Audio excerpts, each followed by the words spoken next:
안녕하세요. 삶의 굴곡 속에서 잊혀졌던 이야기들을 다시 들려드리는 영자의 이야기방입니다. 오늘도 실제 삶에서 있을 법한 하지만 쉽게 잊히지 않을 한 사람의 이야기를 들려드리겠습니다. 편안히 들으시면서 함께 그 시간을 걸어가 볼까요? 사연을 시작하기 전에 구독과 좋아요는 사랑입니다. 시작합니다. 7년 전에 죽은 아내의 전화기에서 아이의 목소리가 들려왔습니다. 우리 엄마 지금 많이 아파서 자요. 전화 끊어주세요. 매일 밤 죽은 아내의 번호에 전화를 걸었습니다. 7년 동안 단 한 번도 연결된 적 없는 그 번호가 오늘 밤 처음으로 울렸습니다. 택시기사 정혜준, 45. 이 남자에게는 찾아야 할 사람이 둘 있었습니다. 7년 전 죽은 줄 알았던 아내, 그리고 30여 년 전 감쪽같이 사라진 단 한 명의 친구. 두 사람을 삼킨 어둠의 끝에는 같은 이름이 있었습니다.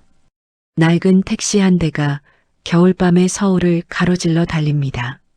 돈도 없고 백도 없고 가진 거라곤 금간 핸드폰 하나와 30여 년간 쌓아온 인연뿐.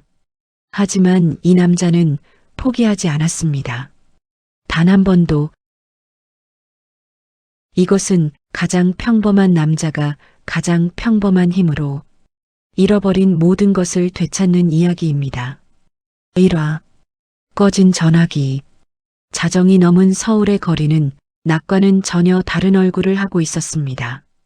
화려하던 간판들이 하나둘 꺼지고 나면 도시는 비로소 자신의 진짜 모습을 드러냈어요. 텅 빈 대로 위로 가로등 불빛만이 길게 늘어졌고 간간히 지나가는 심야버스의 엔진 소리가 고요한 공기를 갈랐습니다. 대부분의 사람들이 이불 속으로 들어간 이 시간에도 멈추지 못하는 사람들이 있었어요. 술에 취해 골목을 헤매는 사람, 편의점 불빛 아래서 컵라면을 먹는 대리기사, 그리고 손님을 기다리며 빈 택시 안에 홀로 앉아 있는 사람. 정혜준이 바로 그런 사람이었습니다. 올해로 45. 택시 경력 18년 차, 머리에는 서리가 내린 것처럼 흰 것이 부쩍 늘었고 광대뼈 아래로 깊이 팬 주름은 오랜 세월의 피로가 새겨놓은 것이었어요. 아침 6시에 차고지에서 택시를 끌고 나와 밤 12시가 넘어서야 하루를 마감하는 생활. 그걸 18년 동안 거의 하루도 빠지지 않고 반복해왔습니다. 동료 기사들은 혜준을 성실하다고 했어요. 하지만 혜준 자신은 알고 있었습니다. 성실한 게 아니라 쉴 수가 없었던 거였어요. 택시를 세우고 엔진을 끄는 순간 조용해진 차 안에서 생각이 밀려오기 때문이었습니다. 아내의 목소리, 아내의 웃음, 아내가 마지막으로 현관문을 나서던 뒷모습, 그 기억들이 고요한 틈을 비집고 밀려들면 혜준은 숨을 쉴 수가 없었어요. 그래서 쉬지 않았습니다. 핸들을 잡고 있는 동안만은 그래도 버틸 수 있었으니까요. 을지로 사가 사거리 모퉁이에 택시를 세운 혜준은 운전석에 등을 기대고 눈을 감았습니다. 라디오에서 흘러나오는 올드 팝송이 차 안을 가만히 채우고 있었어요. 조수석 대시보드 위에는 작은 액자 하나가 세워져 있었습니다. 미끄러지지 않도록 양면 테이프로 단단히 붙여놓은 그 액자 속에는 젊은 여자가 웃고 있었어요. 짧은 단발머리에 보조개가 깊이 파인 웃음, 하얀 간호복 위에 연분홍 가디건을 걸치고 카메라를 향해 브이를 하고 있는 모습. 윤서희, 혜준의 아내였어요. 정확히 말하면 7년 전에 이 세상을 떠난 아내였습니다. 혜준은 주머니에서 핸드폰을 꺼냈어요. 액정에 거미줄처럼 금이 간 구형 스마트폰. 화면을 켜니 시간이 자정을 가리키고 있었습니다. 12월 17일. 오늘은 서희의 기일이었어요. 혜준의 엄지가 연락처 목록을 천천히 내렸습니다. 시옷 항목에서 멈췄어요. 서희. 하트 이모지는 서희가 직접 넣어둔 것이었어요. 자기 이름 옆에 하트가 없으면 서운하다며 장난처럼 바꿔놓았던 것을 혜주는 7년이 지난 지금까지 한 번도 고치지 않았습니다. 번호를 해지하라는 말을 수없이 들었어요. 택시 동료 박 기사는 형수님 보내드려야 형님도 편해진다고 했고, 차고지 김 반장은 매달 빠져나가는 요금이 아깝지 않냐고 했습니다. 통신사 고객센터에서도 미납 없이 7년째 유지되는 정지회선이 시스템상 이례적이라며 해지를 권유하는 문자를 보내왔어요.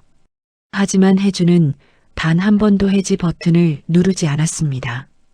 한 달에 11,000원. 기본료만 나가는 그 돈이면 라면 한 박스를 사고도 남았어요. 택시 기름값에 쪼들리는 달에는 점심을 굶어야 할 때도 있었지만 서희의 요금만큼은 꼬박꼬박 냈습니다.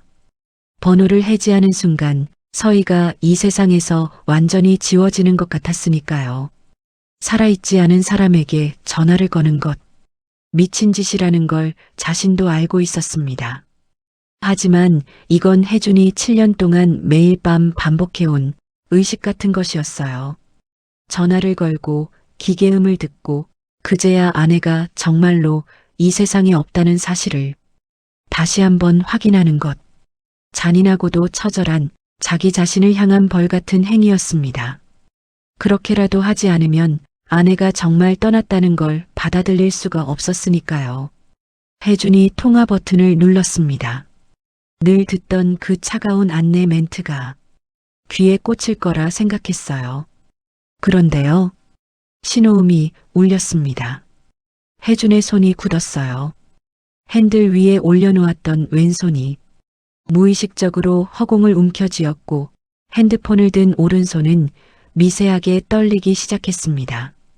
귀를 의심했어요. 라디오 소리인가 싶어 볼륨을 확인했지만 라디오는 이미 꺼져 있었습니다. 신호음은 분명하게 또렷하게 3번을 울린 뒤 딸깍 하고 연결되었어요. 그리고 작고 떨리는 목소리가 흘러나왔습니다. 여보세요. 혜준이 숨을 멈췄어요. 우리 엄마 지금 많이 아파서 자요. 전화 끊어주세요. 아이의 목소리였습니다. 기껏해야 6살, 7살쯤 되어 보이는 어린아이의 목소리가 7년 전에 죽은 아내의 전화기에서 흘러나오고 있었어요. 코가 막힌 듯 약간 콧소리가 섞여 있었고 목소리 끝이 살짝 갈라지는 것으로 보아 울다가 겨우 진정한 직후인 것 같았습니다. 당돌하면서도 간절한 아이가 낼 수 있는 가장 용감한 목소리였어요. 혜준의 입이 반쯤 벌어졌지만 소리가 나오지 않았습니다. 핸드폰을 든 손이 부들부들 떨렸어요. 머릿속이 하얗게 비어버린 것처럼 아무 생각도 만들어지지 않았습니다. 몇 초였을까요? 몇 분이었을까요? 시간 감각이 완전히 사라진 공백 끝에 혜준의 입에서 겨우 소리가 새어나왔어요. 너 누구니? 그 전화기 어디서 났어? 전화기 너머로 잠시 머뭇거리는 기척이 느껴졌습니다. 낯선 어른의 다급한 목소리에 겁이 났는지 한동안 아이의 숨소리만 들렸어요. 그러다 아이가 코를 훌쩍이며 조심스럽게 입을 열었습니다. 엄마가 가방 깊은 곳에 숨겨둔 건데요. 엄마가 며칠째 안 일어나서 고물상 앞에 버려진 줄에 꽂았더니 불이 들어왔어요. 아저씨 누군지 모르지만 엄마 깨우지 마세요. 엄마 많이 아파요. 엄마가 며칠째 안 일어난다. 고물상 앞에 버려진 충전기 줄. 한 문장 한 문장이 혜준의 머릿속에서 망치로 내리치듯 울렸습니다. 7년 동안 꺼져 있던 전화기가 켜졌다. 그 전화기를 들고 있는 건 어린아이다.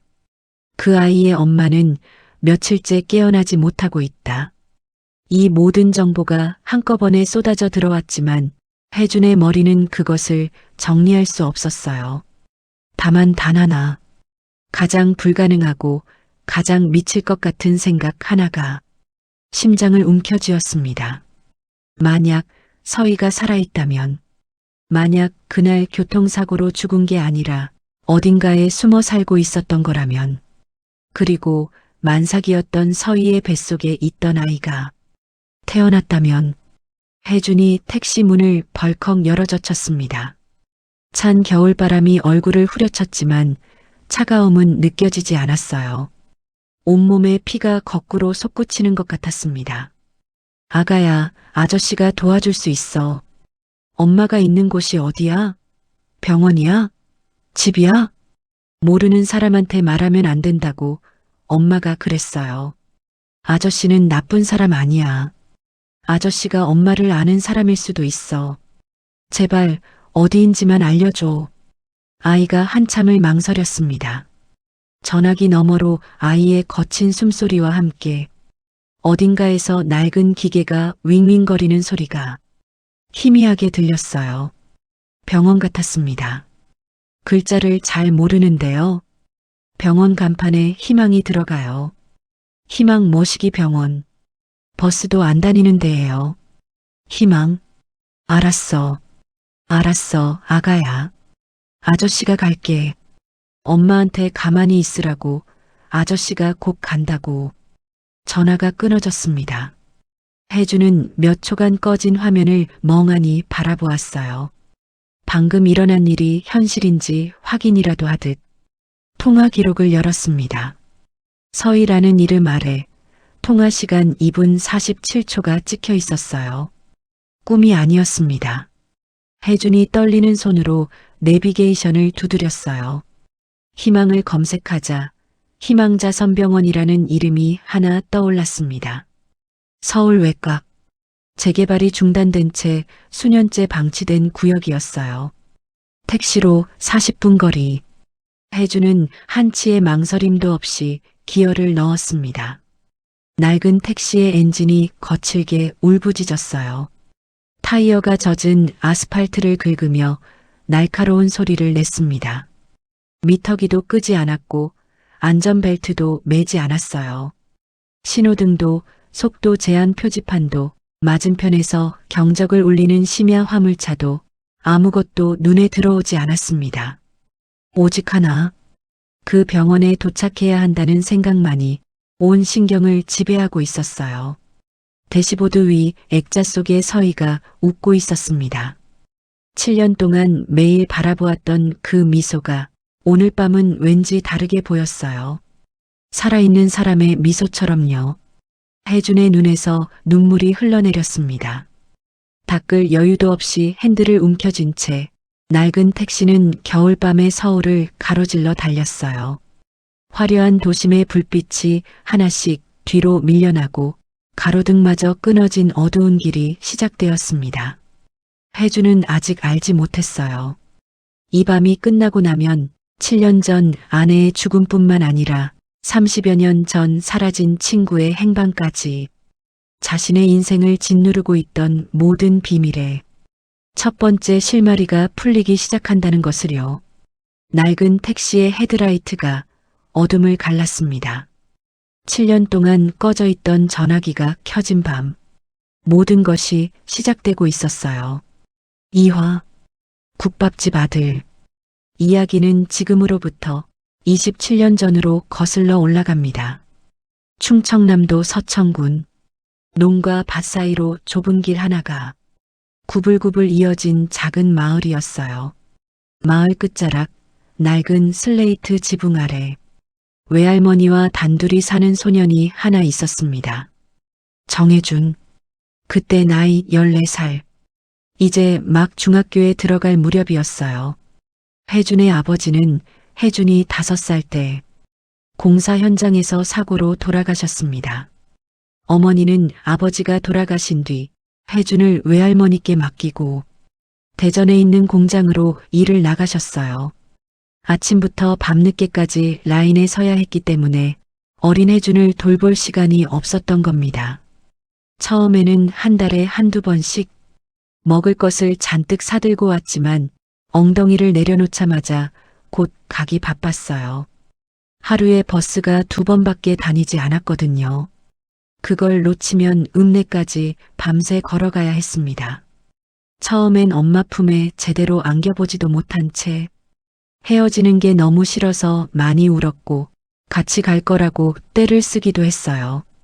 하지만 그게 안 먹힌다는 걸 알고 난 뒤에는 엄마가 오는 것도 반가워하지 않았고 가는 것도 슬퍼하지 않았습니다. 참 슬픈 일이지만 혜주는 아마 그때부터 사람에게 정을 주는 것 자체를 두려워했고 어려워했던 것 같아요. 가장 사랑받아야 할 엄마에게 사랑을 못 받고 자라다 보니 누군가에게 마음을 여는 게 참 힘들었습니다. 그러던 어느 해 엄마가 재혼을 했어요.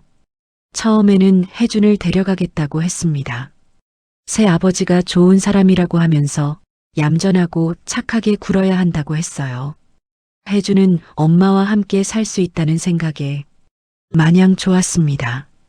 하지만 외할머니는 은근히 반대하셨어요. 애딸린 호랍이라며 그 집에 가면 천밥신세 될 것 뻔하니까 하는 말이야. 결국 불안한 예감은 맞아떨어졌습니다. 엄마는 새 남편과 혜준을 데려가는 문제를 놓고 대판 싸움을 했다고 했어요. 그리고 너무 쉽게 혜준을 포기했습니다. 혜준아, 엄마 이해하지? 내가 이해 안 하면 엄마 재혼 안 하는 거야? 아니, 우리 혜준이가 엄마 마음을 좀 알아주면 엄마가 한결 편할 것 같아서. 알았어. 엄마 시집가서 행복하게 잘 살아. 멀어지는 엄마의 뒷모습이 혜준이 기억하는 마지막 모습이었습니다.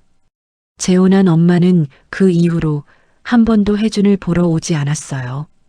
가끔 전화 통화만 했고 그때도 형식적으로 안부만 묻다가 항상 할머니에게 돈 붙였다는 말로 끝을 냈습니다. 지 새끼 얼굴 한 번을 안 보러 오네. 아이고. 할머니는 가끔 잠든 혜준의 머리를 쓰다듬으시면서 그렇게 혼잣말을 하셨어요. 무뚝뚝해 보이시는 분도 홀로 자라는 손주가 안쓰러우셨나 봅니다. 어디 한 군데 정 붙일 데가 없다 보니 혜준은 학교 갔다 오면 종일 산으로 들러 혼자 돌아다니다가 지치면 밤에 돌아와서 밥을 먹고 그대로 뻗어잤어요. 그때 무슨 생각을 하며 살았는지도 기억나지 않습니다. 친구라는 단어 자체를 몰랐어요. 겨우 14살밖에 안 된 인생인데 어쩜 그렇게 사는 게 재미가 없었는지. 학교 가는 게 좋은 것도 아니고 싫은 것도 아니었어요. 공부하는 게 딱히 지겹거나 어려운 것도 아닌데 그렇다고 신나지도 않았습니다. 모든 것이 회색빛이었어요. 그때 동현이를 만났습니다. 중학교 1학년 들어가서 같은 반. 처음 짝꿍이 바로 김동현이었어요. 동현이는 대전에서 살다가 이사를 왔다는데 도시에서 왔다 그런지 얼굴도 하얗고 팔다리도 길고 또래보다 키도 한 뼘은 더 컸어요. 사근사근 먼저 말을 붙이고 어쩌다 혜준이 책을 안 가져오면 같이 보자고 말해주고 모르는 문제가 있으면 자세히 가르쳐 주었습니다. 그 살가움에 뭉클한 느낌을 받았어요.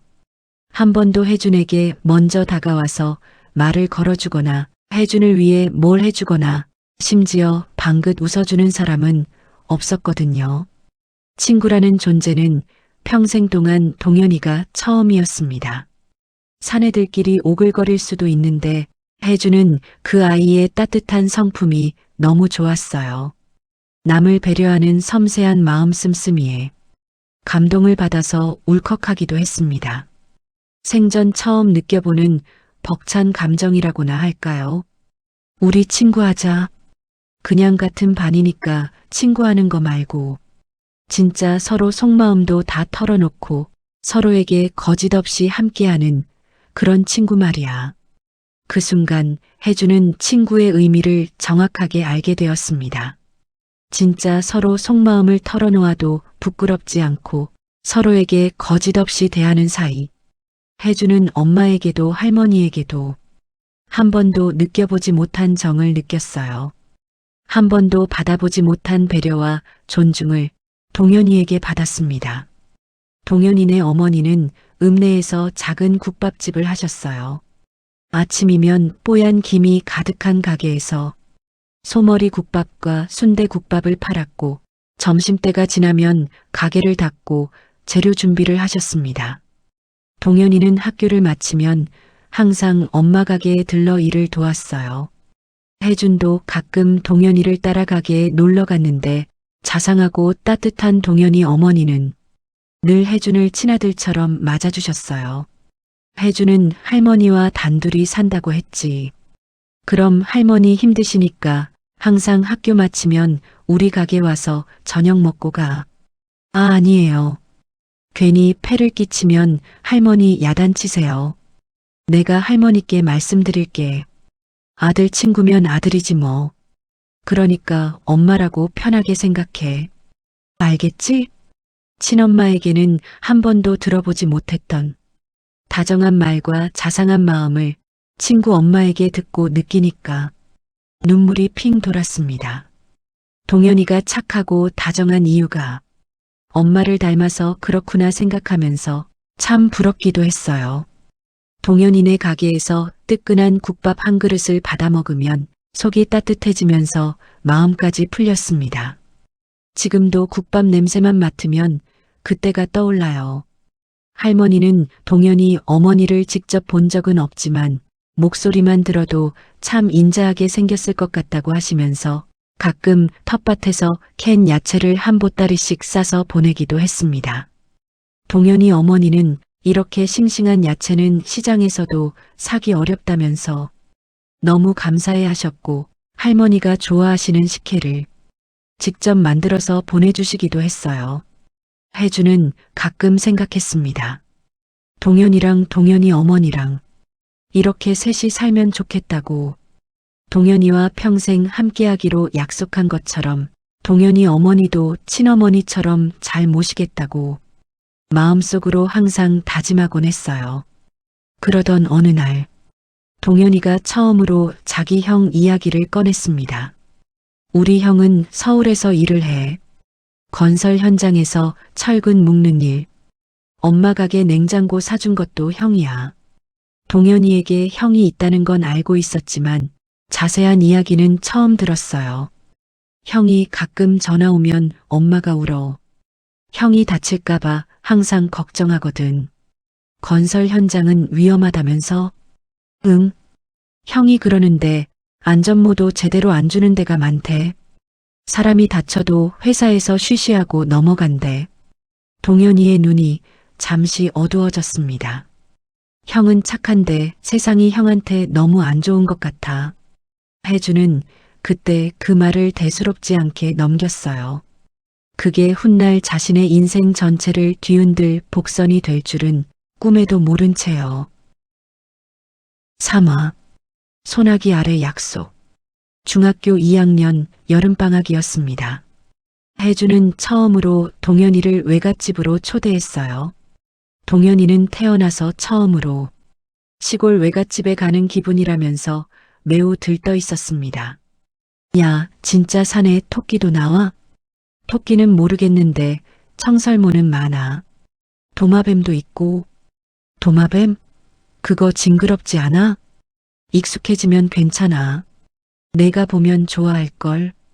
버스에서 내려 비포장길을 한참 걸어가니 논 사이로 할머니네 집이 보였어요.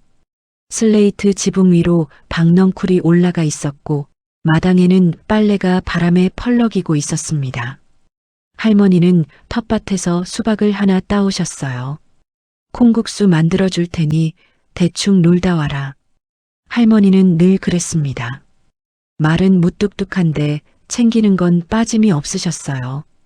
두 소녀는 수박을 들고 계곡으로 향했습니다.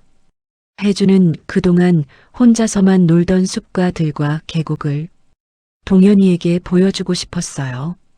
바람을 따라 산길을 오르고 숲길을 따라 달리며 잠자리도 잡고 나비도 쫓았습니다. 때로는 청설모를 따라 팀박질도 하면서 오래오래 그 순간들을 추억으로 만들었어요. 한참을 놀다가 계곡에 내려와 물속에 담가두었던 수박을 꺼내 나눠 먹었습니다.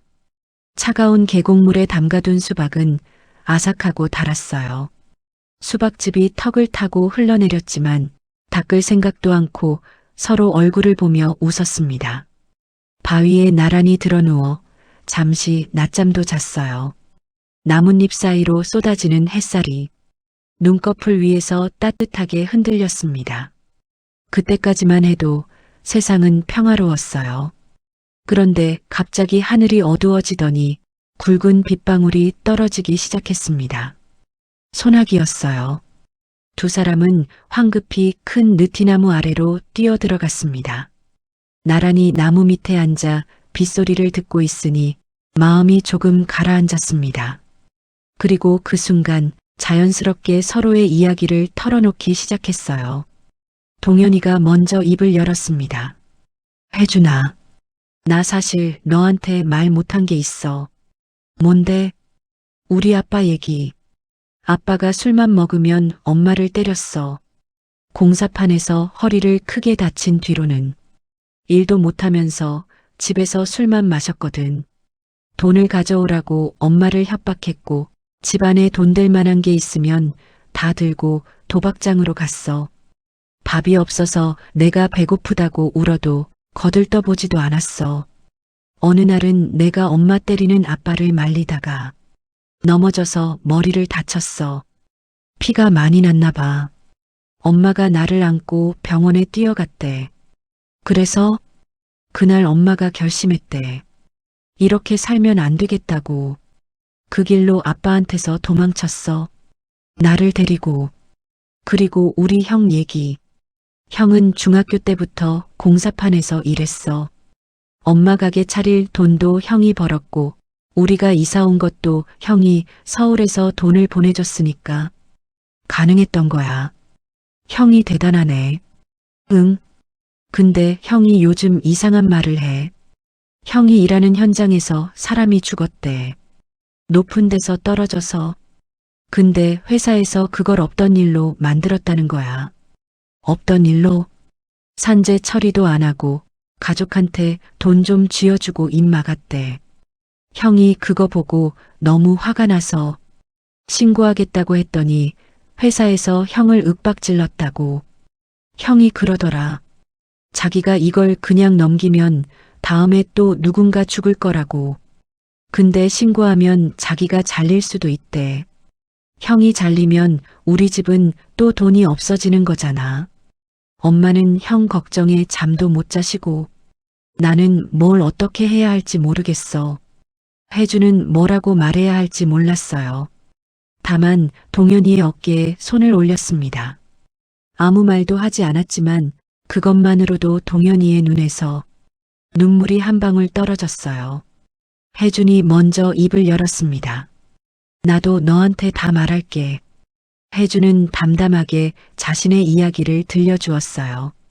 아버지가 공사 현장에서 돌아가신 것, 엄마가 돈을 벌기 위해 외갓집에 맡겨졌던 것, 하루 종일 산으로 들로 돌아다니다가 완전히 지쳐서 집에 가면 그대로 뻗어잤던 것, 그래야 엄마 생각도 안 하고 외롭거나 무서운 생각도 안 하고 그냥 잠들 수 있었거든. 그러다 엄마가 재혼하게 되면서 이제 정말 엄마랑 살 수 없게 됐다는 생각이 들었어. 울기도 많이 했고 엄마가 날 버린 것 같아서 미워하기도 했는데 이제 괜찮아. 평생 함께할 친구를 만나서 이제 더 이상 외롭지 않으니까. 이게 다 동현이 너 덕분이야. 에이, 오히려 내가 더 고마워. 다른 애들은 우리 엄마가 술집에서 일했었다고 놀리기도 하는데 넌 한 번도 그런 말 안 했잖아. 그게 뭐가 놀릴 일이야. 너네 엄마는 세상에서 제일 맛있는 국밥을 끓이는 최고의 엄마인데. 동현이가 피식 웃었습니다. 그리고 손을 내밀었어요. 혜준아, 우리 약속하자. 무슨 일이 있어도 변하지 말고 서로에게 좋은 일이 있든 나쁜 일이 있든 함께하면서 형제처럼 친구처럼 그렇게 하는 거다. 알겠지? 당연하지. 우리는 죽어도 같이 죽고 살아도 같이 사는 거야. 그날 마치 삼국지에서 유비, 관우, 장비가 복숭아 나무 아래 결의를 맺었다는 도원결의처럼 두 소녀는 소나기를 피해 들어왔던 그 느티나무 아래서 결의를 맺었습니다. 문득 소나기가 그치고 하늘에 무지개가 떴어요. 마치 두 사람의 우정을 환영해주는 희망의 무지개 같아서 더욱 신이 났습니다. 둘은 누가 먼저 할 것도 없이 계곡 속으로 몸을 풍덩 던지고는 물장구를 치며 한참을 놀았어요. 하지만 물놀이 도중에 혜준의 다리에 갑자기 쥐가 났어요. 비명을 지를 틈도 없이 혜준의 몸이 깊은 계곡물 속으로 빨려 들어가 버렸습니다. 혜준아, 혜준아. 동현이가 너무 놀라 미친 듯이 혜준을 불렀어요. 혜준은 동현이의 목소리를 들었지만 점점 힘이 빠져나가는 듯 그대로 물속으로 가라앉으며 까무룩 정신까지 잃었습니다. 깨어보니 동현이가 혜준을 구해낸 뒤 바위에 눕혀놓고 울면서 인공호흡을 하고 있었어요. 혜준은 물을 토해내며 정신을 차렸습니다. 그리고 순간 동현이를 끌어안고 펑펑 울었어요. 그대로 죽는 줄 알고 너무 무서웠지만 친구가 구해주었다는 생각에 너무 고마워서 눈물이 절로 터져버렸습니다. 혜준이 괜찮다는 것을 확인한 동현이도 그제야 안도하며 울음을 터뜨렸어요. 평생 함께하기로 한 날 친구를 잃어버리는 줄 알았다고. 근데 어떻게 물에 뛰어들 생각을 했어? 너도 잘못되면 어쩌려고? 지금 그게 문제야? 내가 물속으로 빨려 들어갔는데 그냥 구경만 하고 있냐? 진짜 그 순간엔 아무 생각도 안 나더라. 그냥 널 구해야겠다는 생각만 했어. 그렇게 동현이는 친구이자 친구 같은 형제이자 형제 같은 생명의 은인이 되었습니다. 혜주는 그날 처음으로 하늘에 기도도 했어요. 저에게 동현이를 보내주셔서 정말 감사하다고요. 해질 무렵 두 소녀는 젖은 옷을 입은 채 할머니네 집으로 돌아왔습니다. 할머니가 만들어 놓으신 콩국수가 상 위에 놓여 있었어요. 이 녀석들 왜 이리 늦어?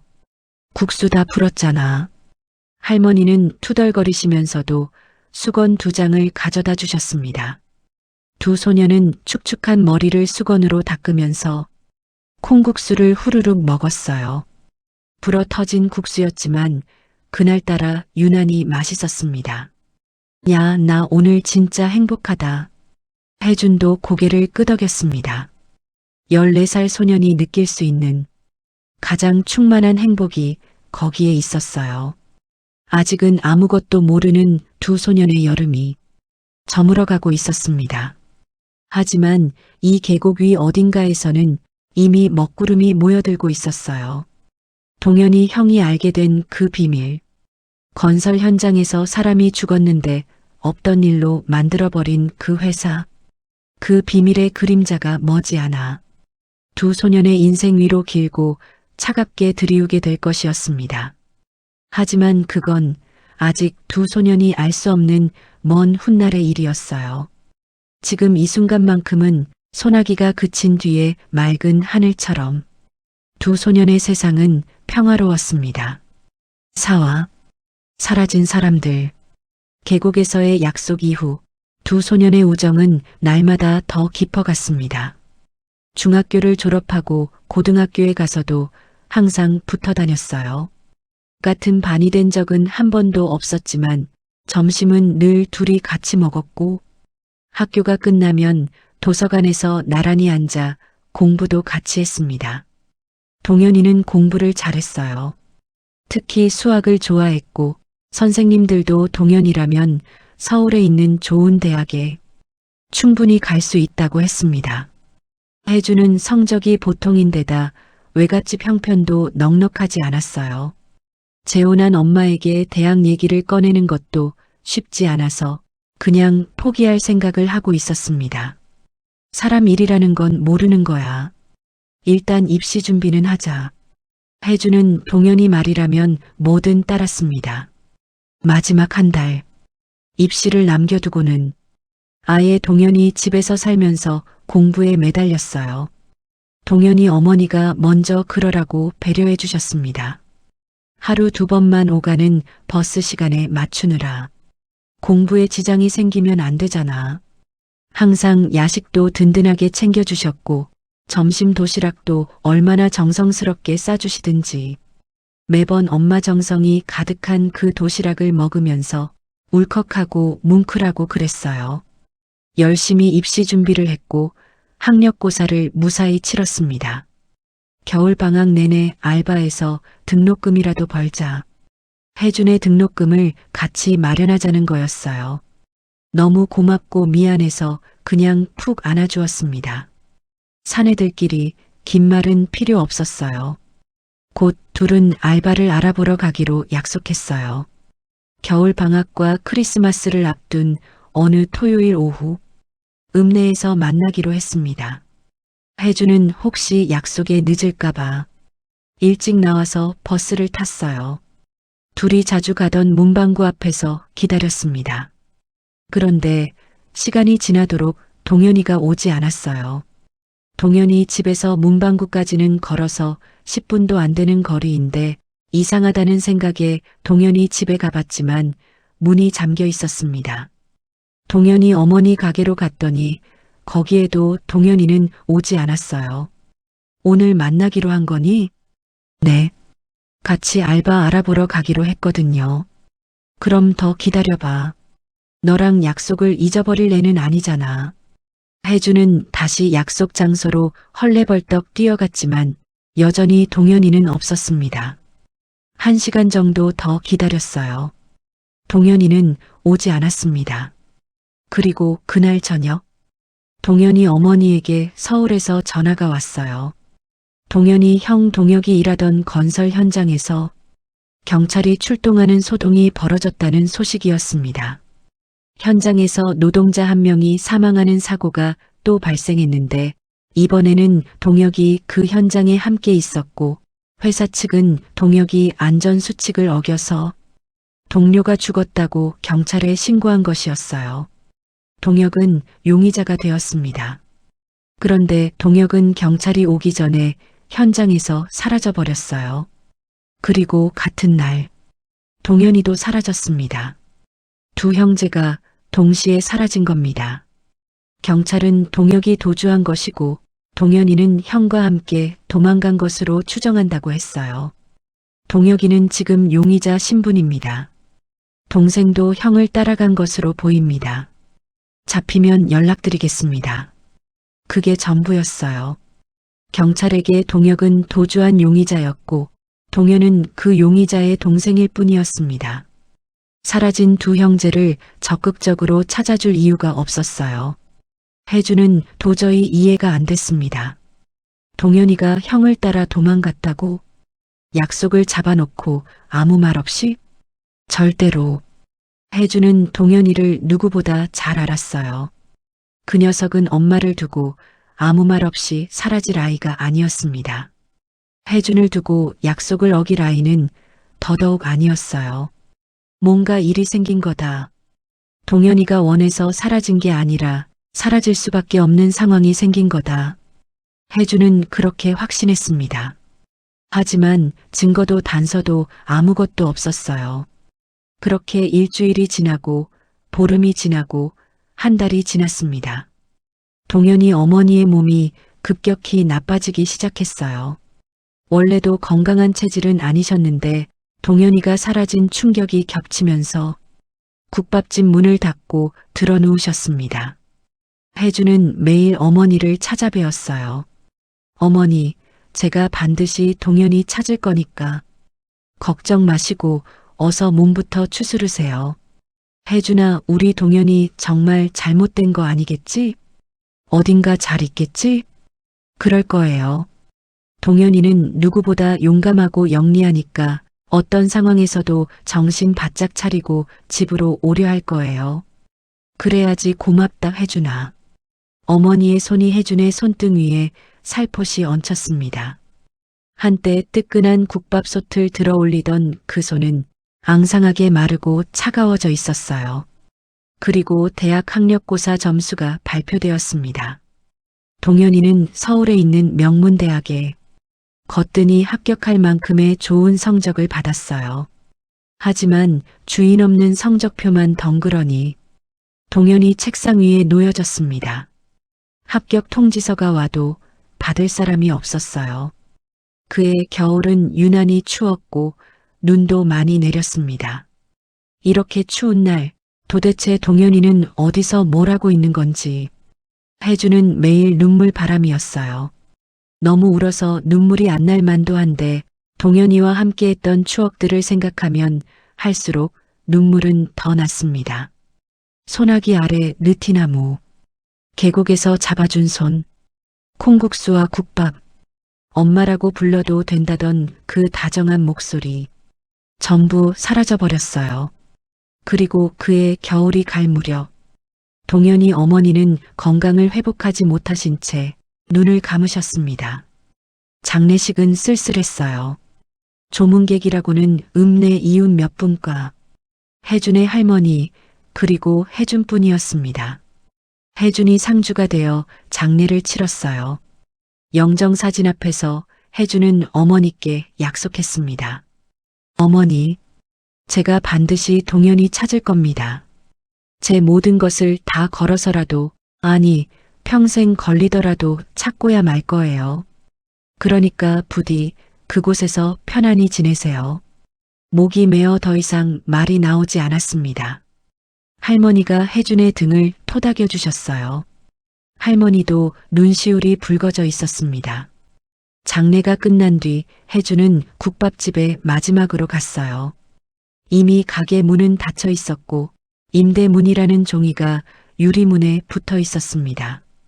혜준은 그 유리문 앞에 한참을 서 있었어요. 안쪽에 놓여있던 큰 솥이 어렴풋이 보였습니다. 뽀얀 김이 올라오던 그 솥에서 어머니가 국밥을 퍼주시던 모습이 겹쳐 보였어요. 엄마라고 편하게 생각해. 혜준은 이를 악물었어요.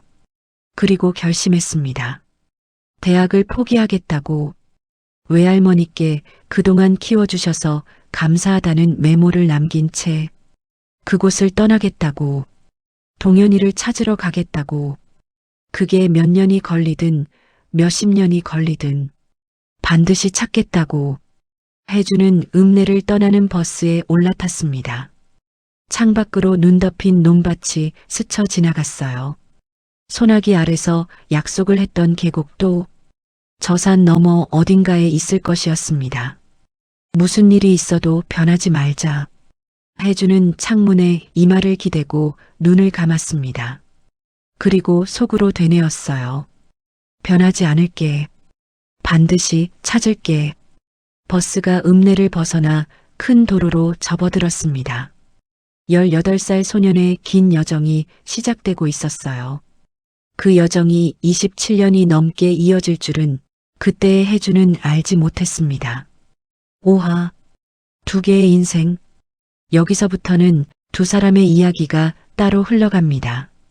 같은 시간을 살았지만 전혀 다른 세상에서 전혀 다른 인생을 살아야 했던 두 사람의 20년. 먼저 혜준의 이야기입니다. 읍내를 떠난 혜준은 대전으로 갔어요. 돈부터 벌어야 했습니다. 동현이를 찾으려면 돈이 있어야 했고, 전단지를 만들려면 돈이 있어야 했고, 이 도시 저 도시를 돌아다니려면 교통비가 있어야 했으니까요. 가장 흔한 배달 알바부터 시작했어요. 오토바이를 타고 음식을 나르면서 배달 가는 골목마다 동현이 전단지를 뿌리고 다녔습니다. 돈을 조금 모아서 운전면허를 딴 뒤에는 택시도 몰았어요. 승객들에게 일일이 전단지를 보여주면서 혹시 이 사람을 본 적이 없느냐고 물었습니다. 이 사람이 누군데 그렇게 찾아요? 제 친구이자 형제이자 생명의 은인입니다. 꼭 얼굴 기억해 두셨다가 혹시라도 보시면 연락 좀 주세요. 마을버스 기사도 했어요. 사람들이 잘 볼 수 있도록. 동현이 얼굴을 아예 티셔츠에 인쇄해서 입고 다녔습니다. 승객들은 도대체 누구길래 그렇게 간절하게 찾느냐고 물었어요. 혜준의 대답은 항상 같았습니다. 제 평생 단 한 명뿐인 친구입니다. 그렇게 열심히 돈을 벌고 더 열심히 동현이를 찾으며 살았어요. 월급을 받으면 최소한의 생활비를 빼고 외할머니께 조금 보내드리고 나머지는 모두 전단지를 만들고 현수막을 제작하는 데 썼습니다. 영업일도 했어요. 사람을 많이 만나야 한다는 생각에 식재료 납품, 우유 납품, 약품 납품, 보험 영업, 자동차 영업까지 정말 안 해본 영업이 없을 정도로 영업의 달인이 되어갔습니다. 만나는 고객들마다 동현이 전단지를 보여드리면서 동현이를 찾는 이유를 설명했어요. 관심을 보이며 격려해 주시는 분들도 많았지만 짜증을 내고 항의를 하는 분들도 있었습니다. 회사에서 심할서도 많이 썼어요. 하지만 혜주는 멈추지 않았습니다. 전단지를 보고 제보가 오면 아무리 멀어도 꼭 찾아가서 확인을 했어요. 대부분 동현이와는 거리가 멀었습니다. 그래도 혜주는 한 번도 포기하지 않았어요. 아니, 실망은 했지만 포기하지는 않았습니다. 그렇게 10년이 지나고 15년이 지났어요. 그 사이 외할머니도 돌아가셨고 엄마와는 아주 가끔 전화 통화만 했지만 이젠 남보다 더 낯설기만 했습니다. 혜주는 해마다 동현이 어머니의 산소에 다녀왔어요. 매번 동현이를 찾지 못한 것을 죄송해하면서 더 열심히 찾겠다고 약속했습니다. 아무리 시간이 가고 세월이 지나도 동현이에 대한 기억은 점점 더 또렷하고 선명해졌어요. 제발 꿈에라도 한 번만 나타나주면 좋으련만. 동현이는 꿈에서도 혜준을 찾아와 주지 않았습니다. 혜준은 결국 택시 기사로 돌아왔어요. 하루 종일 서울 구석구석을 달리며 수많은 사람을 만나고 수많은 골목을 지나가니 혹시 어디선가 동현이를 마주칠 수도 있을 것 같았습니다. 그리고 택시를 몰기 시작한 지 3년째 되던 해, 혜준의 택시에 한 여자가 탔어요. 아저씨, 을지로 미래의원 앞이요. 짧은 단발머리에 하얀 간호복. 퇴근하는 길인지 얼굴에 피로가 묻어 있었지만 보조개가 깊은 웃음이 인상적이었습니다. 윤서희, 동네 병원 간호조무사. 그날 서희는 택시 뒷좌석에 놓인 동현이 전단지를 유심히 보더니 물었어요. 이 사람 찾고 계세요? 네, 제 친구입니다. 오래전에 사라져서 아직 찾고 있어요. 얼마나 됐어요? 한 20년쯤요. 20년 동안 한 사람을 찾으시다니. 그 친구분 정말 좋은 분을 친구로 두셨네요. 그 한마디가 혜준의 가슴에 따뜻하게 닿았습니다. 20년 동안 그 말을 해준 사람은 아무도 없었거든요. 대부분은 이제 그만 포기하라거나 미쳤다거나 그런 반응이었어요. 서희는 달랐습니다. 서희도 쉽지 않은 인생을 살아온 사람이었어요. 부모님이 일찍 돌아가시고 고모 손에 자랐는데 형편이 넉넉하지 않아 대학 대신 간호조무사 자격증을 따서 일을 시작했다고 했어요. 혜준과 서희는 비슷한 구석이 많았습니다. 어린 시절의 외로움, 스스로 일어서야 했던 삶, 그리고 사람의 온기에 대한 간절한 목마름. 서희는 혜준의 상처를 이해해 주었고 혜준은 서희의 곁에 있으면 오랫동안 잊고 있었던 평온함을 느꼈어요. 둘은 결혼했습니다. 택시기사와 간호조무사의 소박한 결혼식이었어요. 반지 대신 서로에게 편지를 썼고 신혼여행 대신 서희가 좋아하는 국밥집에서 밥을 먹었습니다. 국밥을 먹으면서 혜준은 울었어요. 동현이 어머니의 국밥 냄새가 갑자기 떠올라서 서희는 그 눈물의 이유를 묻지 않았습니다. 그저 혜준의 손을 잡아주었어요. 그리고 2년 뒤 서희가 임신을 했습니다. 혜준은 난생 처음으로 세상이 아름답다고 느꼈어요. 아내가 있고 곧 아이가 태어나고 그리고 언젠가 동현이도 찾을 수 있을 거라는 희망. 인생의 처음으로 빛이 들어오는 것 같았습니다. 하지만 빛은 오래가지 못했어요. 서희가 만삭이 되었을 때 일이 터졌습니다. 서희가 마지막으로 일했던 곳은 서울 외곽의 건설 현장 근처 작은 의원이었어요. 어느 날 밤 현장에서 높은 곳에서 떨어진 노동자가 실려왔습니다. 서희가 응급처치를 도왔지만 그 노동자는 병원에 도착하기도 전에 숨을 거두었어요. 그런데 다음 날 아침 윤 선생, 어젯밤 일은 없었던 걸로 해. 알겠지? 무슨 말씀이세요? 사람이 죽었는데요. 건설 회사에서 자체적으로 처리한대. 산재 신고 안 할 거야. 우리는 관여하지 마. 서희는 참을 수가 없었습니다. 몰래 그날 밤의 진료 기록을 사진으로 찍어두었어요. 그리고 노동청에 신고하려 했습니다. 하지만 서희는 그 사실을 혜준에게 말하지 않았어요. 만삭인 자신 때문에 혜준이 걱정할 것을 알았으니까요. 그리고 그로부터 일주일 뒤 서희가 탄 차가 교통사고를 당했습니다. 경찰은 빗길에 미끄러진 단순 교통사고로 결론을 내렸어요. 차는 전소되었고 서희는 사망한 것으로 처리되었습니다. 뱃속의 아이와 함께 혜준은 그날 이후 살아있는 사람이 아니었어요. 낮에는 택시를 몰고 밤이면 조수석에 놓인 서희의 사진을 보며 술을 마셨습니다. 동현이를 잃고도 버텼던 사람이었지만 서희를 잃은 뒤에는 버틸 이유를 찾기가 어려웠어요. 그래도 매일 밤 서희의 번호에 전화를 걸었습니다. 끊어진 연결을 놓지 않으려는 마지막 줄 하나. 그게 혜준이 7년을 버텨온 유일한 방법이었어요. 이번에는 동현이의 이야기입니다. 시간을 되돌려 25년 전 동현이가 사라진 그날로 돌아갑니다. 그날 동현이는 혜준을 만나러 문방구로 가는 길이었어요. 그런데 골목을 돌아서는 순간 낯선 남자 2명이 동현이 앞을 막아섰습니다. 김동현이지? 김동혁 동생? 누구세요? 형이 큰일 났어. 지금 바로 와야 해. 형이 너 데려오라고 했다. 동현이는 처음에 의심했어요. 하지만 그 남자들이 형의 이름과 일하는 현장, 동현이 집 주소까지 정확하게 알고 있었고 형이 다쳤다는 말에 판단이 흐려졌습니다. 잠깐만요. 친구한테 전화 한 통만 하고. 시간 없어. 형 상태가 심각해. 빨리 타. 동현이는 혜준에게 연락도 못한 채 그 차에 올라탔어요. 차는 서울을 벗어나 한참을 달렸습니다.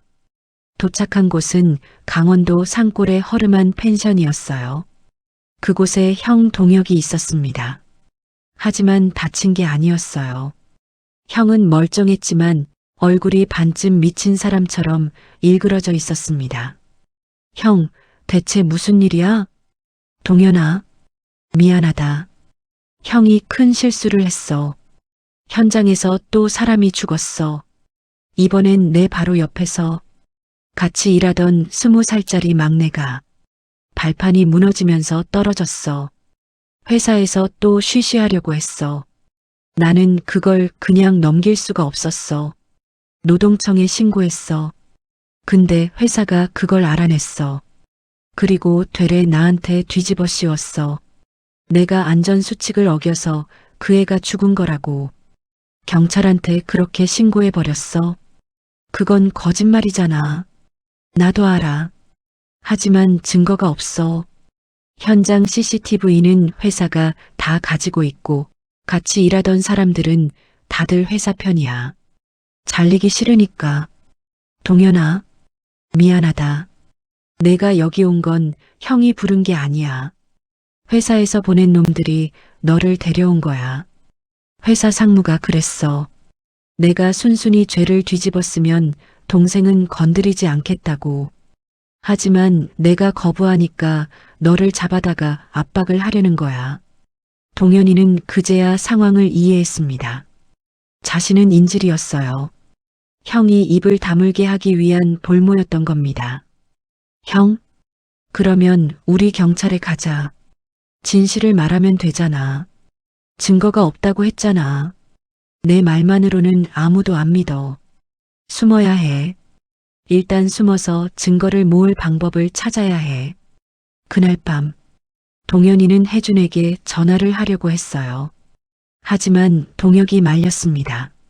전화하면 위치가 잡혀 우리를 찾는 사람들이 내 친구까지 위험하게 만들 수 있어. 동현이는 전화기를 내려놓았습니다. 그게 혜준에게 연락하지 못한 이유였어요. 미안했습니다. 약속을 지키지 못해서 아무 말 없이 사라져버려서. 하지만 동현이는 형을 버릴 수 없었어요. 억울한 누명을 쓴 형, 자신을 위해 위험을 감수한 형, 엄마 가게를 차릴 돈을 보내준 형, 동현이에게 형은 또 하나의 혜준이었습니다. 버릴 수 없는 사람. 그렇게 두 형제는 세상에서 사라졌어요. 강원도 산골에서 충청도 시골로, 다시 전라도 깊은 산속으로 이름을 바꾸고 일용직으로 하루하루를 버텼습니다. 세월이 흘렀어요. 5년이 지나고 10년이 지나고 20년이 지났습니다. 어느 날 동혁이 쓰러졌어요. 오랜 현장 노동으로 허리와 폐가 망가져 있었습니다. 동현이는 요양보호사 자격증을 땄어요. 가짜 이름으로 학원에 다니며 자격증을 따서 형을 직접 돌보기 시작했습니다. 강원도 깊은 산골, 폐교 근처에 작은 집을 빌려 형과 단둘이 살았어요. 동현이 어머니가 돌아가셨다는 소식은 실종된 지 5년째 되던 해에 우연히 알게 되었어요. 동현이는 아무도 없는 산길에서 밤새 울었습니다. 엄마 산소에 가고 싶었지만 갈 수 없었어요. 혜준이 보고 싶었지만 연락할 수 없었습니다. 동현이는 가끔 밤에 형이 잠든 뒤 마당에 나와 앉아 하늘을 올려다보았어요. 혜준아, 넌 잘 살고 있지? 나는 미안해. 약속 못 지켜서. 아무도 듣지 못하는 그 말을 동현이는 수천 번도 넘게 되뇌었습니다. 27년. 혜준은 동현이를 찾으며 27년을 보냈고 동현이는 형을 지키며 27년을 보냈어요. 한 사람은 잃어버린 친구를 향해 달려가고 있었고 한 사람은 떠나지 못하는 형 곁에서 제자리에 서 있었습니다. 두 사람 사이의 거리는 27년이 지나도 좁혀지지 않았어요. 하지만 두 사람의 마음은 단 한 번도 서로에게서 멀어진 적이 없었습니다. 그리고 지금 혜준의 낡은 택시가 겨울밤 서울을 가로지르고 있었어요. 죽은 줄 알았던 아내의 전화기에서 들려온 아이의 목소리를 쫓아 혜준은 아직 몰랐습니다. 그 전화 한 통이 27년간 닿지 못했던 동현이에게까지 이어지는 실 한 가닥의 시작이라는 것을요. 6화 병원의 밤 다시 현재입니다. 겨울밤 혜준의 택시가 서울 외곽을 달리고 있었어요. 화려한 강남의 빌딩 숲이 어느새 사라지고 가로등마저 끊어진 어두운 골목길이 이어졌습니다. 인적 없는 재개발 구역 한복판, 곧 철거될 듯 외벽에 굵은 금이 간 콘크리트 건물 하나가 택시 헤드라이트 불빛의 모습을 드러냈습니다. 깜빡이는 형광등 아래 반쯤 떨어져 나간 간판에 희미한 글씨가 남아 있었어요. 희망자선병원.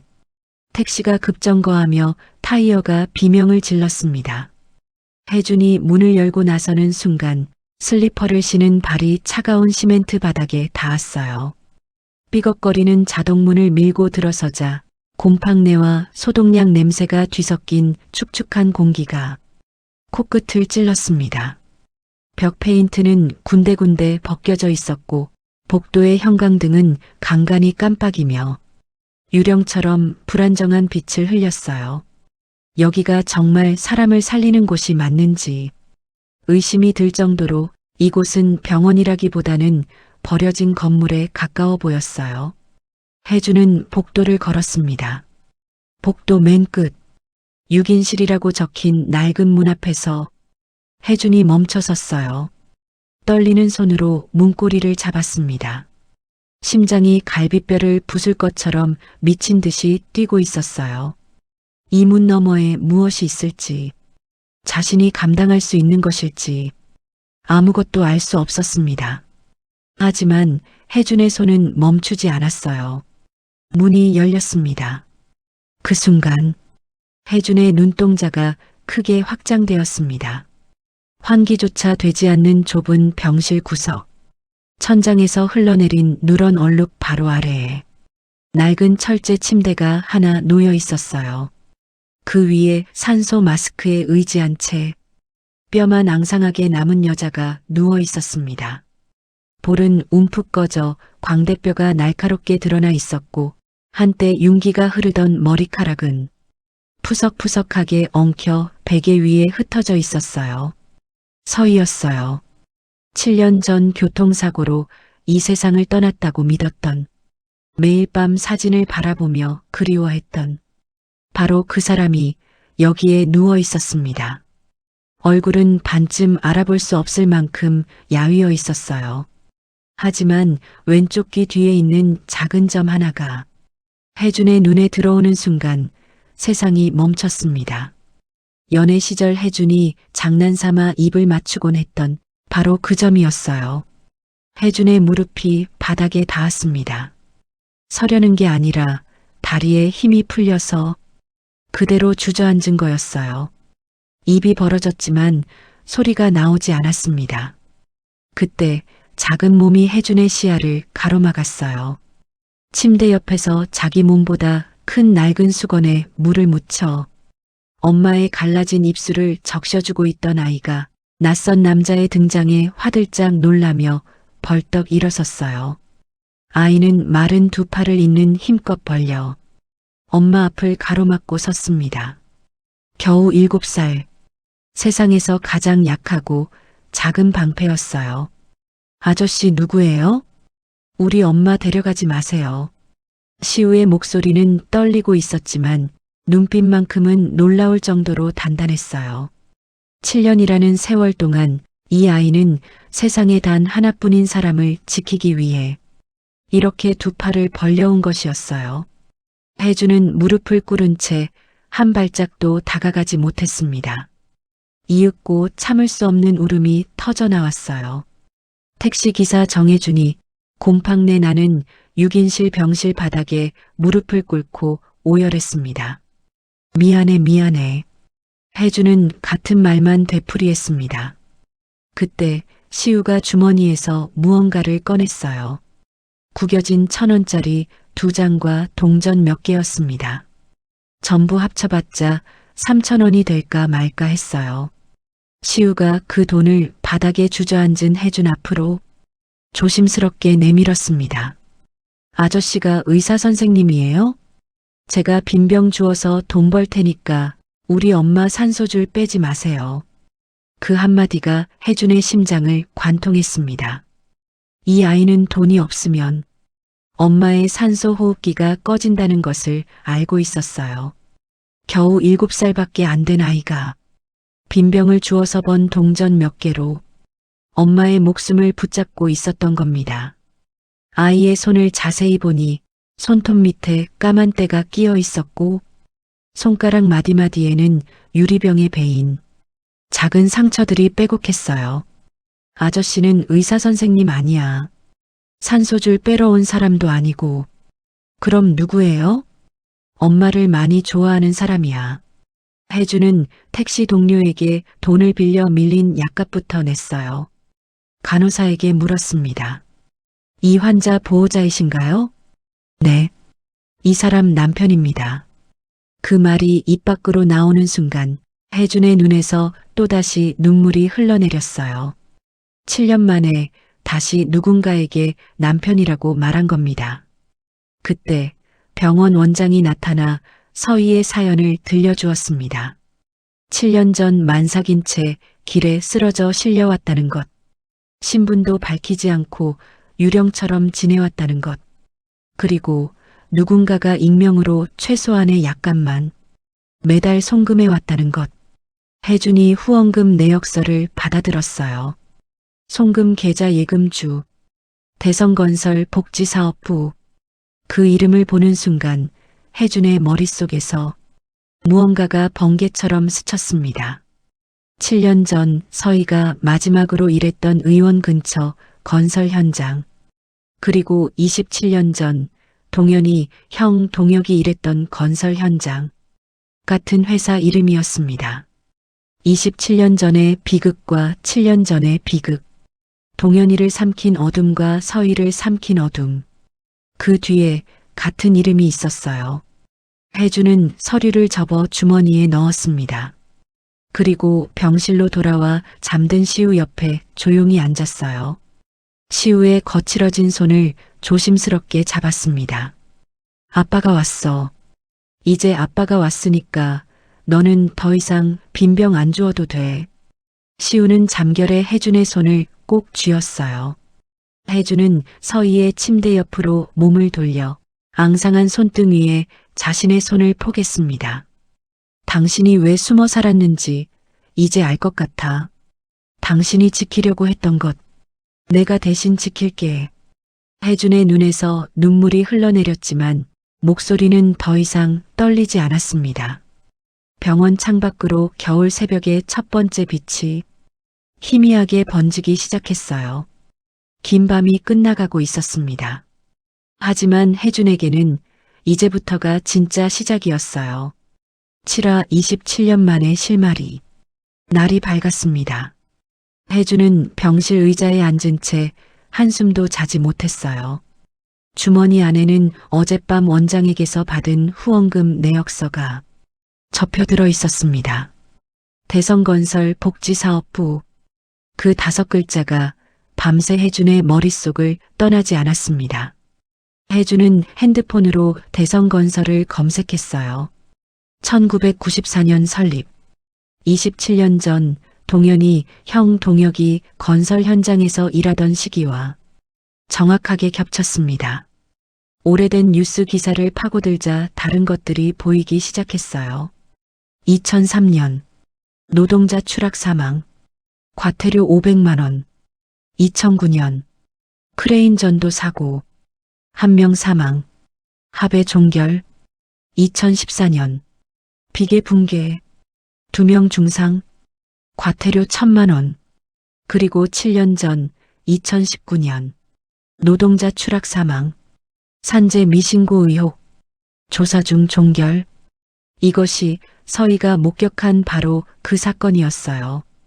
27년 동안 이 회사는 27년 동안 사람이 죽고 사람이 다치는 것을 반복하면서도 과태료 몇백만 원, 합의금 몇천만 원으로 매번 넘어갔어요.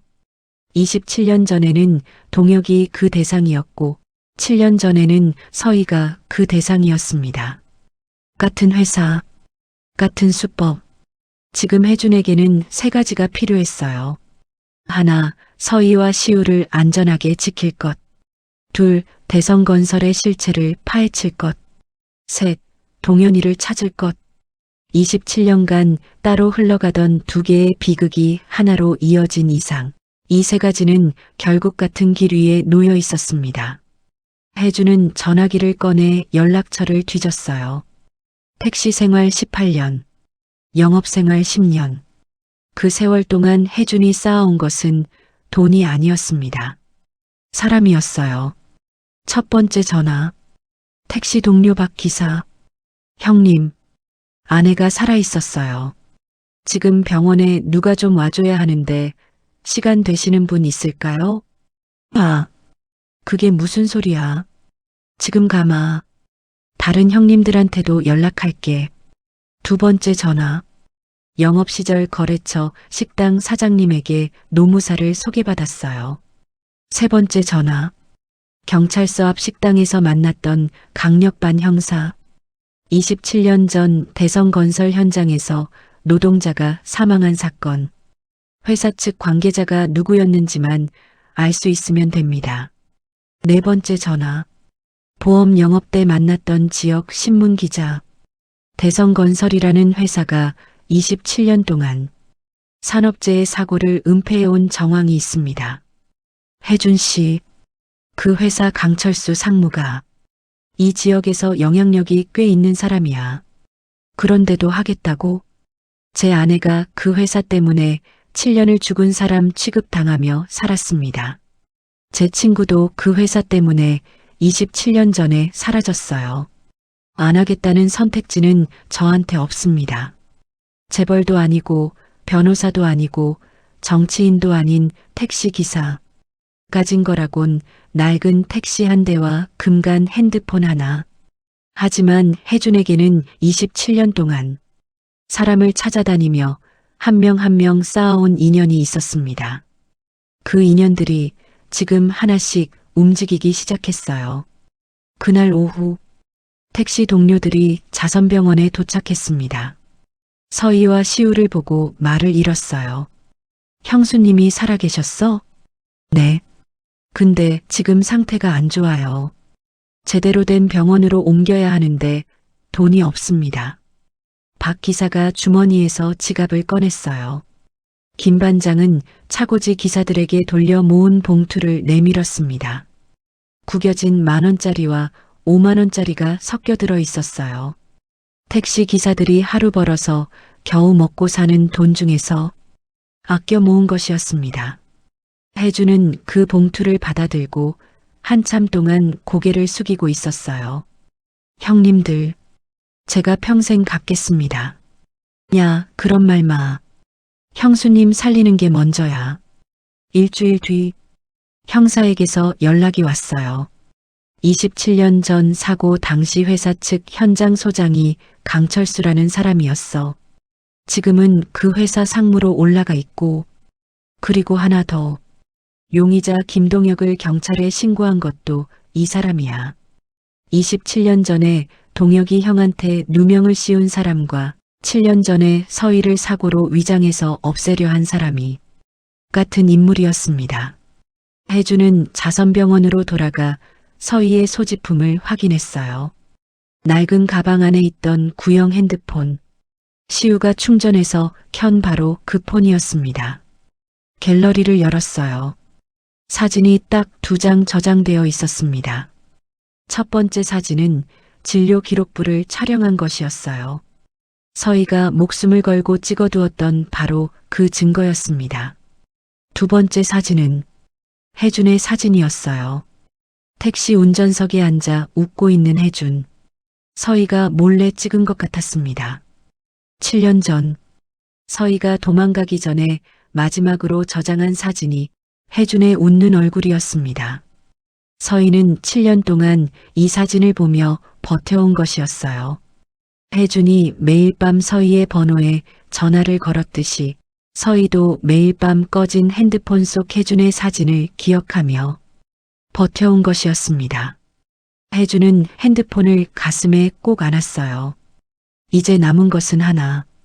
동현이를 찾는 것. 형사에게 부탁한 27년 전 마지막 목격 지역 정보가 도착했어요. 강원도 정선군 임계면. 혜주는 택시 시동을 걸었습니다. 27년 전 사라진 친구를 향해. 파라. 산골의 형제. 강원도 정선.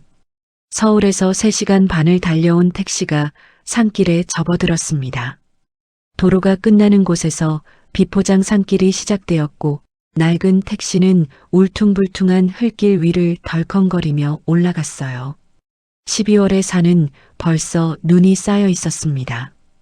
혜주는 임계면 마을 입구에 택시를 세우고 집집마다 동현이 사진을 보여주며 물었지만 아는 사람은 없었어요.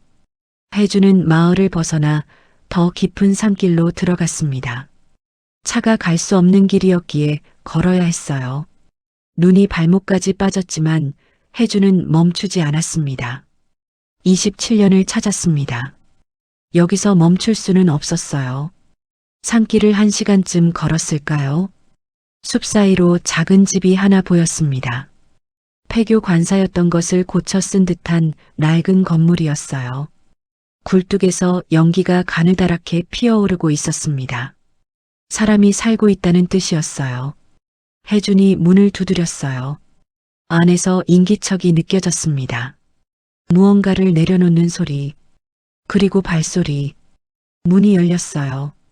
마른 체구의 남자가 서 있었습니다. 머리에는 흰 것이 섞여 있었고 볼이 움푹 꺼져 있었어요.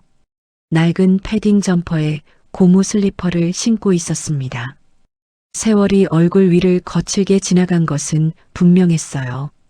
뽀얗던 피부는 거무튀튀하게 탔고 키가 크고 늘씬하던 몸은 마르고 구부정했습니다. 하지만 눈이었습니다. 그 눈, 누군가를 바라볼 때 따뜻하게 웃던 그 눈만은 세월이 지워버리지 못한 것이었어요. 혜준의 입술이 떨리기 시작했습니다. 동현아, 지금 뭐라고? 나야. 정혜준이야. 혜준? 동현아, 나 혜준이. 계곡에서 너한테 목숨 구해준 그 혜준이. 동현의 눈에 순식간에 물이 찼어요. 27년이라는 시간이 한꺼번에 무너지는 것 같았습니다. 동현의 무릎이 꺾였어요. 현관 앞에 그대로 주저앉았습니다. 두 손으로 얼굴을 감싸더니 어깨가 들썩이기 시작했어요. 혜준아. 소리 없는 울음이었습니다. 27년 동안 참아왔던 것이 한꺼번에 터진 울음이었어요. 혜준도 그 앞에 무릎을 꿇고 동현을 끌어안았습니다. 두 사내가 눈 덮인 산골 낡은 집 현관 앞에서 서로를 부둥켜 안고 울었어요. 말은 필요 없었습니다. 한참을 울었습니다. 어떻게 여길? 27년 찾았어. 포기 안 했어. 한 번도. 미안해. 약속 못 지켜서. 아무 말 없이 사라져서. 됐어. 그런 말 하지 마. 살아있으면 됐어. 살아있으면 다 된 거야. 집 안에는 동현의 형 동혁이 이불을 덮고 누워 있었습니다. 심하게 야위어 있었고 기침이 끊이지 않았어요. 내가 해주니? 네, 형님. 처음 뵙겠습니다. 동현이가 늘 내 얘기를 했어. 미안하다고. 약속 못 지켰다고. 그 말을 맨날 했어. 혜준이 동혁에게 물었습니다. 형님, 27년 전 건설 현장에서 사고가 났을 때 형님이 증거를 가지고 계셨다고 들었습니다. 혹시 그게 아직 남아 있습니까? 동현이 낡은 장롱 밑에서 비닐봉투 하나를 꺼냈어요.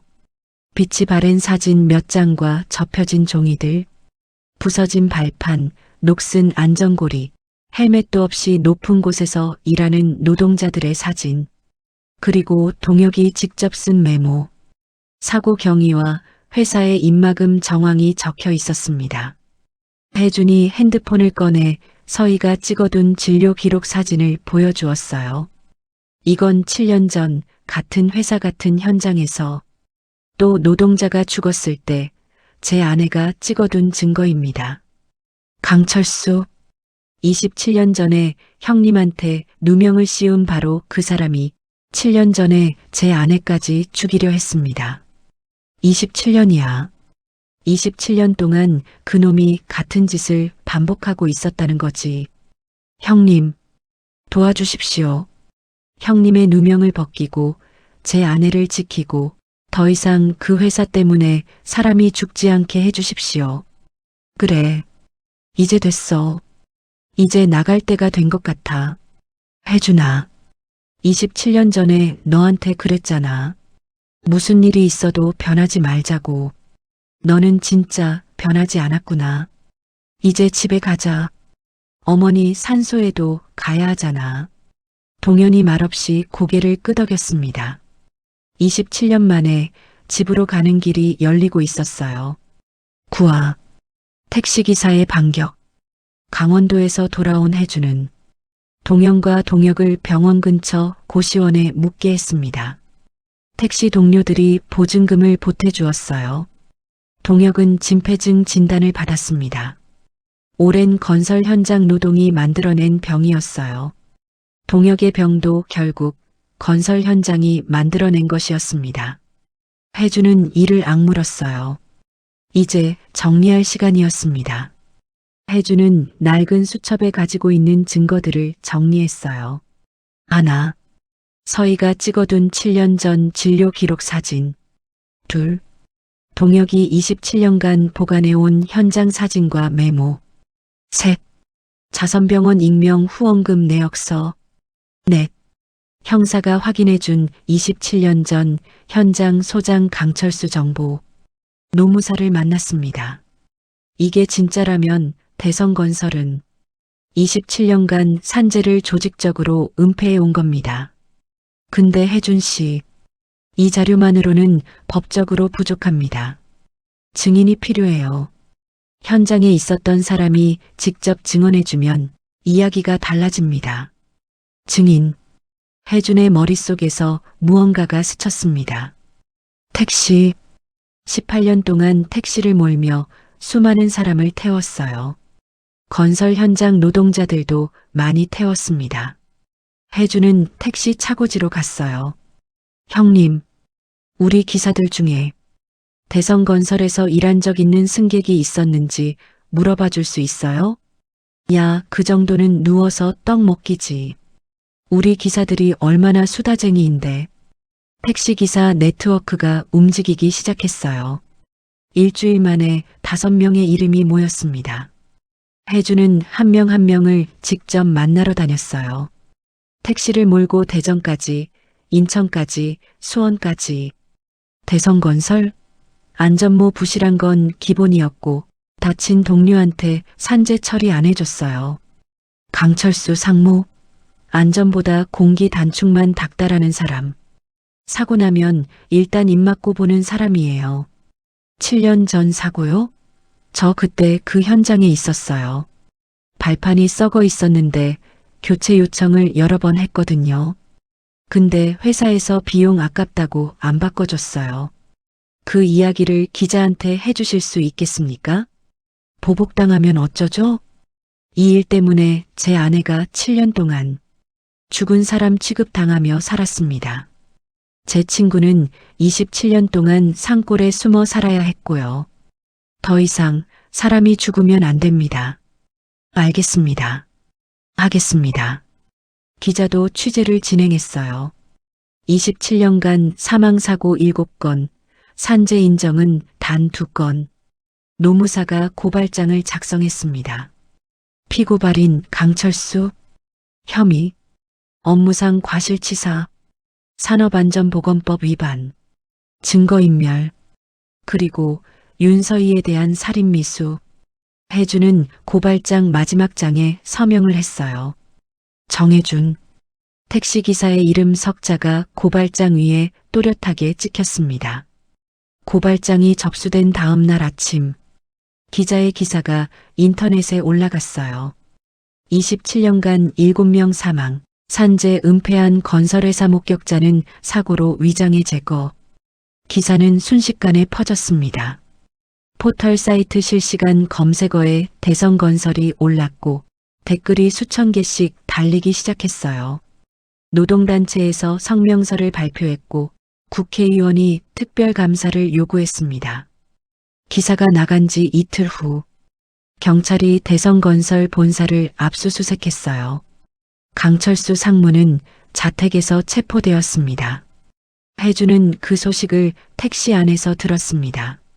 라디오 뉴스였어요. 통쾌하지 않았어요. 분노가 풀리지도 않았습니다.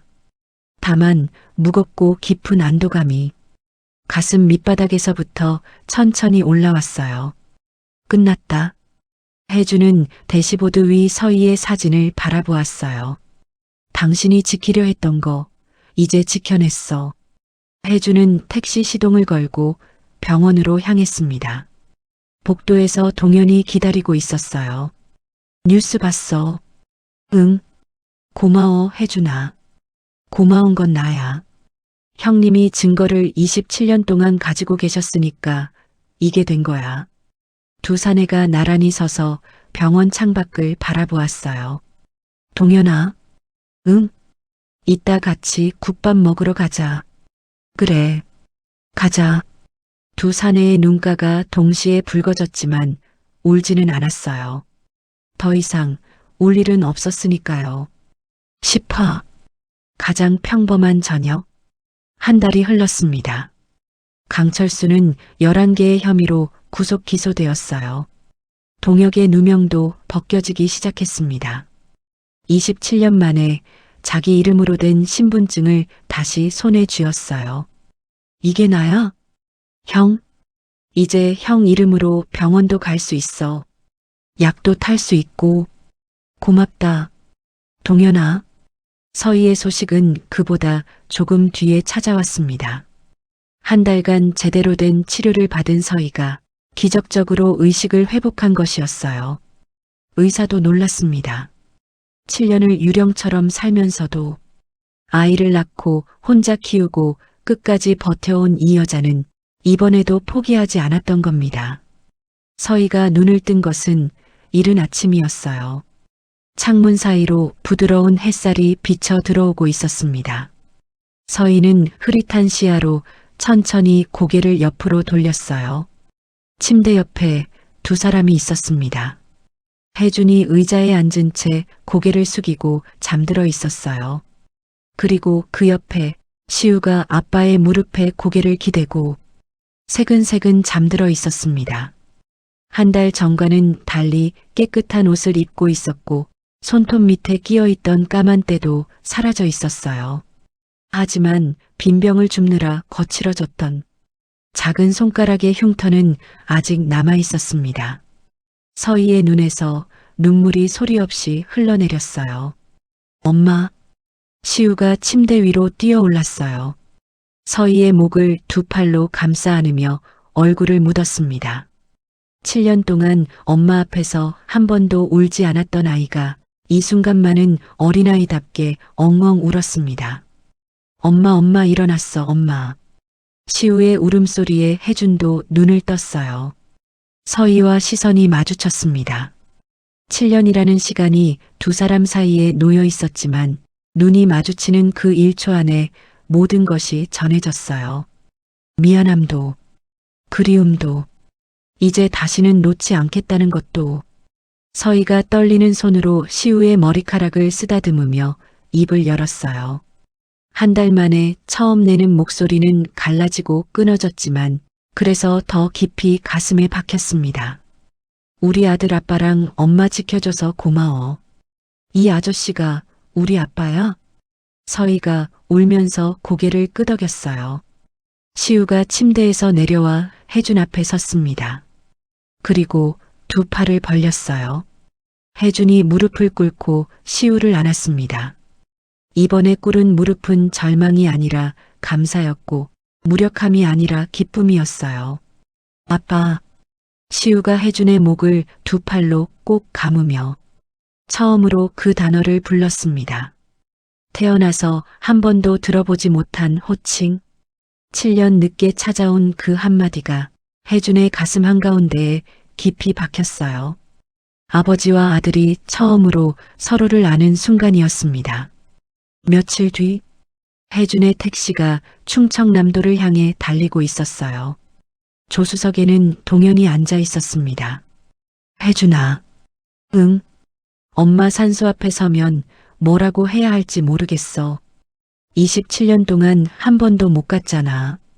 임종도 못 지켰고 장례식에도 못 갔고 엄마한테 뭐라고 하면 돼? 그냥 엄마라고 불러. 그거면 돼. 어머니는 내가 엄마라고 부르는 거 듣고 싶으셨을 거야. 산소는 읍내에서 조금 벗어난 야산 중턱에 있었습니다. 누군가가 산소를 깨끗하게 관리해 놓은 것이 보였어요. 혜준이었습니다. 혜준은 매년 동현이 어머니 산소에 다녀왔으니까요. 동현이 산소 앞에 무릎을 꿇었습니다. 한참 동안 아무 말도 하지 못했어요. 마침내 동현의 입에서 소리가 새어나왔습니다. 엄마. 엄마나 동현이야. 늦어서 미안해. 엄마 국밥이 제일 맛있었어. 매일매일 그 맛이 그리웠어. 형도 같이 왔어. 형도 건강해. 이제 괜찮아. 그리고 혜준이가 나를 찾았어, 엄마. 27년 동안 포기 안 하고 찾았어. 어머니. 약속 지켰습니다. 늦어서 죄송합니다. 두 사내가 산소 앞에 나란히 앉아 한참을 울었어요. 울음이 그치고 나자 이상하게 마음이 편안해졌습니다. 아, 우리 이제 그만 울자. 엄마가 보면 걱정하시겠다. 그래, 이제 그만 울자. 산 아래로 겨울 들판이 펼쳐져 있었어요. 계절은 바뀌었지만 들판은 여전히 거기에 있었습니다. 두 사람의 우정처럼요. 그날 저녁, 혜준의 택시 뒷좌석에 서희와 시우가 타고 있었어요. 조수석에는 동현이 앉아 있었습니다. 혜준이 운전석에서 시동을 걸며 물었어요. 어디 갈까? 아빠, 나 국밥 먹어본 적 한 번도 없어. 국밥 먹고 싶어? 동현이 피식 웃었습니다. 서희도 약한 목소리로 웃었어요. 혜준은 백미러로 뒷좌석을 보았습니다.